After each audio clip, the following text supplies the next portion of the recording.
What has happened to me? I can't make you or anyone else understand what it's like inside me. How could I explain why it's this way when I can't even explain it to myself? This is the story of Gregor Samsa, the central character and a symbol of alienation in Franz Kafka's The Metamorphosis. An ordinary traveling salesman, Gregor Samsa, who wakes up one morning to find that he has transformed into an insect-like creature. Trapped in a body that no longer reflects his humanity, he is unable to comprehend his new reality. Through this startling metamorphosis, Kafka has exposed the harsh realities of human nature, society's cruelty, the crushing weight of guilt and shame, and how even the closest relationships can falter under pressure. The metamorphosis forces us to confront uncomfortable truths about rejection, isolation, and the fragility of existence. These themes remain as relevant today as they were when the novella was first published. Let's begin by discussing Kafka's beautiful novella. To understand every character, and Kafka had put them beautifully to convey a message. Gregor Samsa, a traveling salesman weighed down by the stress of his job and the financial dependence of his family, wakes one morning to find himself inexplicably transformed into a grotesque insect-like creature. He examines his new form, an armored, segmented belly and numerous wriggling legs, but initially chooses to ignore the absurdity of his condition, attempting to fall back asleep, hoping it's just a nightmare, the worst kind. However, his large, unnatural body prevents him from rolling off his back, a position he finds unbearable. His routine is disrupted when his mother knocks on his bedroom door, reminding him of his train schedule. In his attempt to respond, he realizes his voice has become inhuman. Soon after, the chief clerk from his office arrives, accusing Gregor of dereliction and questioning his work ethic. With great effort and physical pain, he manages to clamber out of bed and unlock the door using his jaws. Upon seeing Gregor's monstrous form, his mother faints, the chief clerk flees in horror, and his father forces him back into his room, using sound to drive him, as though he were an animal. Confined to his bedroom, Gregor becomes increasingly dependent on his younger sister, Greta, who initially tend to him by bringing food and cleaning his room. Over time, Gregor develops a preference for refuse over fresh food and hides under the couch whenever Greta enters. Greta had been supportive of her brother at first, motivated by his desire to help her fulfill her dream of becoming a violinist. But soon, her patience begins to wear thin. Greta and their mother decide to remove Gregor's furniture, to give him more space to crawl. His mother, however, is reluctant to this decision, as she hopes that by retaining the furniture, Gregor might somehow return to his human form. During the removal of the furniture, Gregor clings to a portrait of a woman in furs. Upon seeing this, his mother faints, and Greta locks him out of his room. When their father arrives home, he angrily pelts Gregor with apples, one of which becomes embedded in his back, causing a severe and lasting injury. Without Gregor's income, the family's financial situation deteriorates. His father takes a job at a bank, his mother sews, and Greta works as a salesgirl. The family rents rooms to tenants to make ends meet, using Gregor's room as a storage space, further alienating him. Weak and neglected, Gregor's health declines. One evening, drawn by the sound of Greta playing the violin, he emerges from his room, hoping to express his appreciation. The tenants, horrified by his appearance, announce their intention to leave without paying rent. Greta declares that the creature is no longer Gregor and insists they must rid themselves of it. Hearing this, Gregor retreats to his room, accepting that his presence is a burden. He succumbs to his injuries and exhaustion overnight. The next morning, Gregor's lifeless insectile body is discovered by the cleaning woman. The family, relieved, dismisses the tenants and takes a day off to stroll in the countryside. During this outing, they feel optimistic about their future. Greta, now a young woman, stretches out and releases herself from the burden, symbolizing the family's new beginning. The novella is a masterpiece for explaining the harsh realities of life an alienated person feels facing struggles within himself and also with others, which I'll discuss further in the video. It's in human nature that, whenever a person faces struggles, they reach a fragile moment in life when they start questioning everything. This is exactly what Gregor Samsa experienced. While his situation was far more shocking and complicated, it doesn't change the universal truth of how humans deal with challenges in life. When Gregor transformed into a vermin, he began to ask questions. Why have I changed into this? Am I a burden on my family? Why can't I just live like other human beings? Why can't I be happy? These questions deeply affected him, haunting him throughout his transformation. His father used to beat him with a stick, and over time, everyone else in the family began ignoring him. As the isolation grew unbearable, Gregor eventually became a total nihilist. He found everything around him absurd and meaningless. There was nothing left to live for. His family seemed to want to get rid of him, and society wouldn't accept him because he was different. Feeling completely done with life, Gregor stopped eating. He no longer cared whether he lived or died. This isolation is relatable to almost every third or fourth person in the world right now who is thinking about doing something other than societal standards. It can become a cruel force, pushing an individual into a state of depression and despair because almost no one supports us there, and we're alone all the way. We feel utterly alone. In those moments, hope seems distant for some people, and all that remains is despair. This is precisely the emotional state that Gregor Samsa enters into. He becomes rebellious, gradually losing his will to fight, and ultimately gives up on life. In the end, his only wish is for peace, which he finds in death. Gregor's isolation did happen, and the major driving force behind it was one fundamental factor: society, which I'll be discussing now.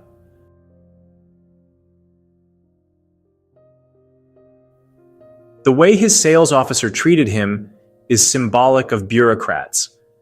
And more importantly, the way his own family turned against him pushed Gregor into a deep state of depression that ultimately led to his death. The officer initially pressured him into going to the office every day. The minute Gregor wasn't there, he left all his work just to make him alarmed about his job and how he could get fired. The 9-to-5 routine seems relatable here. They don't want us to escape the rat race, and at the same time, they'll burn us internally by keeping us in the job. Once a person becomes alienated, they'll just know the person isn't for them because you aren't giving them an advantage, and then they'll start treating you badly. Not only them, even his own sister Greta seemed to care for him at first, but this care appeared to stem more from her own ambitions than genuine affection. She hoped to pursue a career in music, something her parents would never have allowed. So, she was looking for an advantage in him. Greta took responsibility for cleaning Gregor's room and bringing him food. However, as time passed, and she began to see Gregor as nothing more than a useless creature confined to a single room, unable to even move himself, she started distancing herself from him. One night, as she played the violin, Gregor, moved by the music and his past memories with Greta, left his room to listen. By this time, the family had rented a portion of their house to 3 lodgers to earn money. When the lodgers saw Gregor and his room, they immediately decided to leave without paying rent. This incident further hardened the resentment his father and sister felt towards him. Greta, acting irrationally, argued with her father, suggesting that Gregor should have been abandoned and left to roam the world. The frustration of being perceived as an animal consumed him, leading him to lament. Was he an animal? That music could move him so? He felt as if the way to the unknown nourishment he longed for were coming to light. Eventually, when Gregor was found dead in his room, the cleaning lady discarded his body as if sweeping away an insect. Days later, his family, now free of the burden they believed Gregor to be, spent a day in the countryside, literally enjoying the relief of his death. The death of that young man, who was the only source of finance for them, and was providing for them. It only shows the cruel nature of the world, a world that uses individuals for its benefit, and once they lose their utility, discards them like a cockroach. This is why many philosophers have expressed disdain for reliance on society. Thinkers like Friedrich Nietzsche, Albert Camus, Jean-Paul Sartre, and even Diogenes the Cynic have challenged societal norms. They all explained how man's free will was demolished by society, which will be the focus of the next chapter of the video. From the very beginning, Gregor Samsa lacked autonomy over his own life. Initially, he was bound by societal norms and the responsibility of providing for his family. Though he worked tirelessly as a traveling salesman, it was evident that he disliked his job. Throughout the story, Gregor's thoughts reveal his frustration and dissatisfaction with his work. He never explicitly says he hates his job, but his internal monologue shows how trapped he felt. The relentless traveling and constant pressure to meet sales targets had worn him down. Yet, despite this exhaustion, he continued to work because he felt obligated to support his family. He had nightmares previously as well, but this worst moment was when the nightmare became a reality. After his transformation into an insect, the little freedom Gregor had left was completely taken away.